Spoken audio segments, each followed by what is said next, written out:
Hey guys, in this lesson, we're going to take a look at an interesting game played on 13 by 13. In this game, black is 26Q and white is 15Q. And even though there seems to be 11 stones of difference between them, the game is actually surprisingly close. And I think any Q player can learn something from here. So let's have a look. And of course, some typical mistakes will be here, and this is the first one.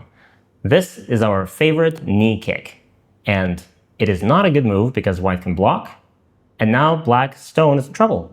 Black has to respond, and here we are. This is the thing that you really have to know on any Q level, because from all the way from the very beginning till about 10Q, you will encounter this thing in almost every one of your games, and you need to know that whenever you see this, two stones standing next to two stones, whoever plays first gets the upper hand. And in this case, it's white's turn, so white can now play first. And white should play here. And this puts the two black stones under pressure. Let's say black responds like this, then white can pawn it again, and even more pressure. Let's say black responds, white connects. White now gets a lot of points at the top, and the black shape is still a little bit weak. And in the future, let's say black plays something here, and maybe this move is also going to be very big. Maybe white can put more pressure here. Maybe white can even invade. It's trouble from every direction. And all of this happened because black played this knee kick. This sets up the stage for this situation. So don't play the knee kick. Just play a regular approach, one space away. This situation will remain standing there in the upper right, and the game continues. A kick, and again, this move we have to respond to. It's an aggressive move. It's an attachment to the white stone. White has to respond. So where should white play? And if you don't play anything, black is definitely going to play here. This is a wonderful shape for black, the tiger's mouth, and the white stone is suffering. So that is the spot that white simply has to take. Maybe black would reinforce the shape, and white can make an extension. This is a normal game. But in the game, another knee kick, this time from white. Block, extension, and we have exactly the same situation. Okay, not exactly the same, because this one's on the third line, this one's on the fourth line, so this one's a little bit higher. And just because in the upper right, white has more points, maybe the upper right is a little bit more urgent. So if black or white wants to make a decision right now which shape to follow up on, maybe the upper right is going to be the bigger one. Because, again, black plays here, white has to respond, black plays here, and the same thing is happening to white that was happening to black before. White is suffering, white has to maybe play here, and black can connect, or maybe black can keep pressing. See, white's shape is collapsing into a small corner, black gets a lot of influence on the outside. But in the game, we have this, white responds, extend, extend, and we have the same shape, you see? Two stones and two stones. And again, when you have this, you only think about two choices. Either you want to play at A and Hane, or if you don't want to risk it, if there's too many cutting points, you can play at B and just extend. And those are the two options you have. You don't need to think about anything else. So in this case, to keep it simple, maybe black can play here. Now maybe white will fix the cutting point here, or maybe here, and the game continues. But in the game, black cuts. Very aggressive. And this is where I think the difference between these players really shows. Because at this point, 20Q could start panicking. Okay, it's a cut, it's very aggressive. Maybe do we play here and just give up the stones? Maybe, but that's big. Or maybe we play this Atari and try to save the two stones this way. So extend, push, connect. Now white has to live here. White lives very small. Now black plays here. Ooh. Black gets a lot of profit and captures the two stones in the center. White lives very small. This is great for black, don't you think? Well, this is white panicking. In the game, none of this happened. In the game, white played here. A very interesting response. Calmly extending the liberties, and now black needs to figure out what to do. So what do you think? If black wants to keep on fighting, what is the point that black has to take right now? So if black already decided to cut, it means black wants to have a fight. And then the most logical response now would be to extend and disconnect the white stones. This is going to be a fight. but it won't be an easy fight. So you have to think about the consequences. Can you handle this? Because maybe white will cover, and now you need to figure out what to do. Maybe you jump, and then white will start fighting with you. Somebody will kill somebody. It's a dangerous situation. So this is possible, and this is the most logical move, but to keep it simple, you can also still just extend, just like before, help those stones. Yes, white will take it, and then you could take the big point over there. Black takes the corner instead, which of course allows white to just capture that stone. It's a ladder, which black didn't see at first, but it's a ladder, and now black takes this point, very important. Another one, and now it's black's turn, and black needs to make a decision. Very important. Where should black play next? And if you've been listening carefully up until now, no surprise here. The most important move for black is still the same. That shape is still undecided, and black should absolutely Hane here and try to attack the white corner. This makes the game fairly close. However, in the game, black played this very common peaceful move, which allows white to play here, black saves, and finally, white takes the important point. Respond, extend, push, extend, and at this point, black needs to make another decision. What should black do? This is where I always suggest that we need to count the territory. We got to count the points. And everybody always says, yeah, but it's hard. How do we count the points? We don't know how to do that. And you know, counting points is actually easier than it sounds. And okay, I know it might sound a little bit hard, but let's skip a few moves and then take another look. So let's suppose we're here, and now we need to count the points. Right now, you could do this, right? Let's say we want to count the left side black territory. So we can just say this is 8 times 2, that's 16, plus 2 more, that's 18. Maybe another point right there? Okay, suppose black has 19 points. Then in the same way we count the right side and we discover that black has roughly about 50 points. And then we count white's, same multiplication, and we see that white has more points. White has at least 50 plus Komi. So white is ahead. And now if you can do the counting here, let's go back. And now we're here. And we have to do exactly the same thing. Right now there's a big gap between this white stone and the rest of the white stones.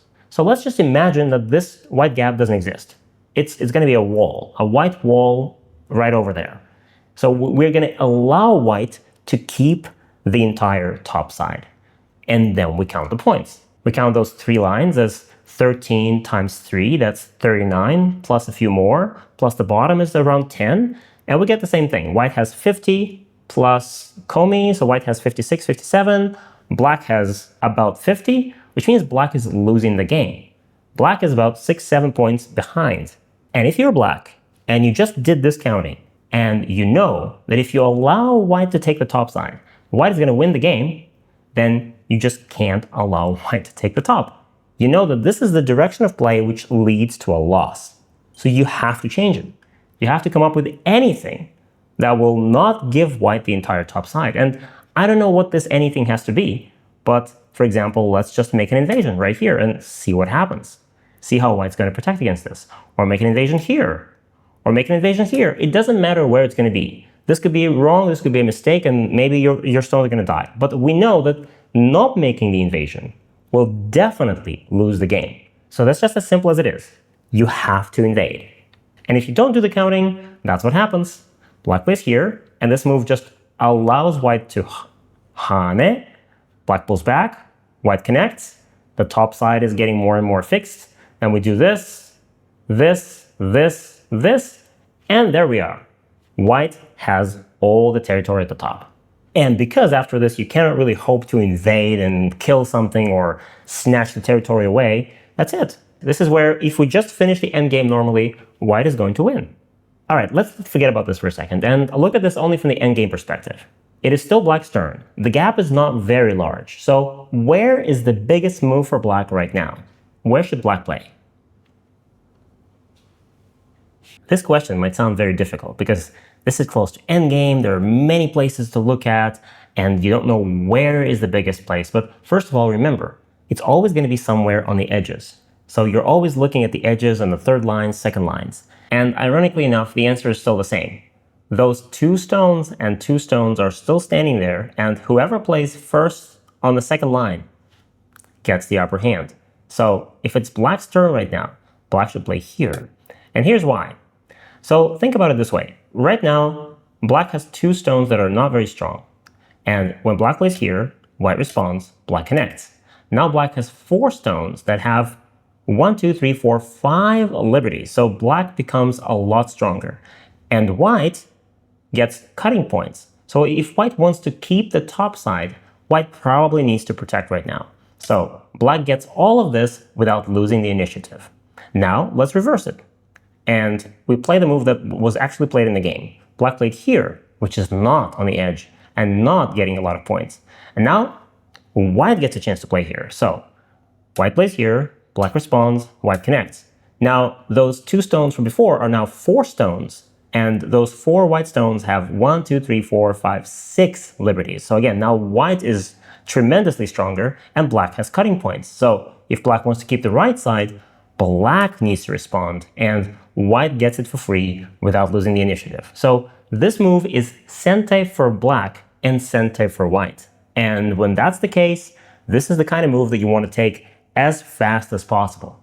And once again, it was white, who's a 15Q, that caught on to this faster. So black plays here, white responds, black cuts, all of these moves make no points, and finally white plays first on the right side.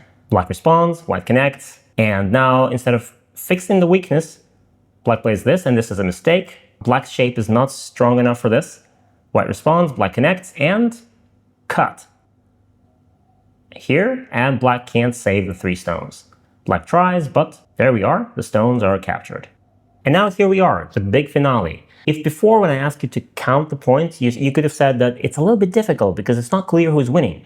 But we could show this to a 4-year-old child and ask him who has more. And probably just by looking at this, they'll be able to say that, yeah, clearly white has more space on the board. And that's because white is now maybe winning by 30 points or something like this. And whenever you're winning by this much, you should be like the AI, like AlphaGo. You should try to just maximize the chances of winning. So stop doing anything. Just play the simple moves, and if you're not sure about something, just overprotect it. That's okay. So if I'm white here and I see that I'm winning by a lot, what I would do is I would just walk around my territories, and white has only 2, the top one and the bottom one, and just walk around with a magnifying glass and check all of the cutting points. Make sure that there's nothing weak, nothing that can happen to it. So in the real game, you would have to check what happens if after black cuts, and you would have to read that you can capture it this way. And the black stones are captured. Okay, how about this cut? Well, you need to read that this is a ladder. It goes this way, this way, this way, this way, a ladder. And if black cuts here, well, it's also a ladder in the very same way. But you need to read all of this. This is a lot of calculation, a lot of work, and I wouldn't blame you if you didn't want to do it. So if you're not sure about any of this, it's okay to just play a move inside and overprotect. So instead of the endgame move, you just go ahead and play something like this. Simple and efficient. Yes, this is probably a mistake. White didn't have to play here, but it seals the deal and white is winning the game. And the same thing about the bottom. If there's at least a shadow of uncertainty about those shapes, well, let's just take those 2 stones off the board, make sure they never escape, there's never a chance for black anymore. And that's it. The game is as good as won. But let's see what happens in the game. So white plays here, black responds, white pushes, black responds, here, Atari. So white is trying to still actively play the game, even though it's not necessary. And black misses this Atari and allows white to capture even more stones. Now, at this point, white is winning probably some 40 or 50 points. I don't know, it's a lot. And you might say to yourself, I'm the king of the world, I can never lose this game. And yet you can, if you start doing crazy things and if you start being overly aggressive. And this is the last thing you ever want to do in a game when you're winning it. You're already winning the game by 50 points or 40 points. It's enough. Killing isn't a natural thing in Go. It happens very rarely in high-level games. So you shouldn't attempt to do it. It puts your own stones and your own groups at risk. So don't try to kill. Instead of this, just end the game and take your victory. So black takes. And this is one of those mistakes from the typical mistakes course. Remember it? White shouldn't play the first line. The best response here is just the connection. Because in this case, black gets this move in center as well. White responds, now black cuts, and here we are. White goes for the kill aggressively. Here, black responds, and again, it's not too late to stop, but white is already emotionally invested into this killing, trying to kill something and prove to black who's a better player here. It's not too late for white to just take those stones and take their victory. But no, white plays here, then here, then here, and this, and you see the danger, right? Now those stones are getting weaker and weaker. And now here, here, and this, and ouch, Atari. And finally, only now it works. And it works because white was overly aggressive and got emotionally invested into this killing, tried too hard, and let their own shapes become weaker. Now, the white stones die, and that means that the entire white group at the bottom of the board is dead. And if black now plays the endgame correctly, black is going to win this game, believe it or not.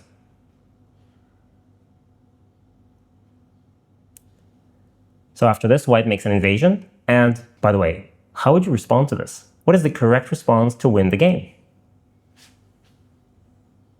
This white invasion is not a threat, so you don't have to respond to it. You can just keep on playing the endgame and take the next big one. For example, this one. Just take the entire corner, and if white responds, take this one, and black wins. That's it. But in the game, black connects here. Now some more attempts to kill, and this is another thing. Black is making unnecessary moves. Black doesn't have to capture. It is difficult for our brain to process this because there's many stones on the board and it's easier to just take them off. But you need to remind yourself that those stones are captured. There's no way for white to do anything. So as long as white is an Atari, there is no magical trick that would allow white to save them. As soon as, like, let's say we play here, and as soon as white plays anything like this, then you cast, but not before that. So black captures. Now, some more exchanges happen. And even though white doesn't save the stones, some of these moves allow white to win this game by a very narrow margin. After this, black takes, which is also unnecessary. And after all this crazy fighting, after white was ahead in this game by 40 or 50 points, white now wins only by half a point. Whew, that was a narrow escape. So let's quickly recap. You will see it in your games all the time. Play there first and take the lead early in the game. 2. Try to count or at least estimate the territory before making the big decisions. Or to put it simply, if you feel you're behind, don't play normally. Invade, do something about it. And number 3, if you're winning the game by a lot, simplify. Don't try to kill your opponent or do something crazy. Just protect your points and win. And don't forget to smash the like button, share this video with your Q-player friends, and subscribe to our channel. And that's it. See you guys next time. By the way, you can also watch these lessons on our platform, gomagic.org. Except there, you'll watch them with interactive quizzes right within the lessons and practical exercises right after them. And if you enjoy watching these Go videos and you don't want to miss others like this one, go smash that like button, subscribe to our YouTube channel, and this is Go Magic.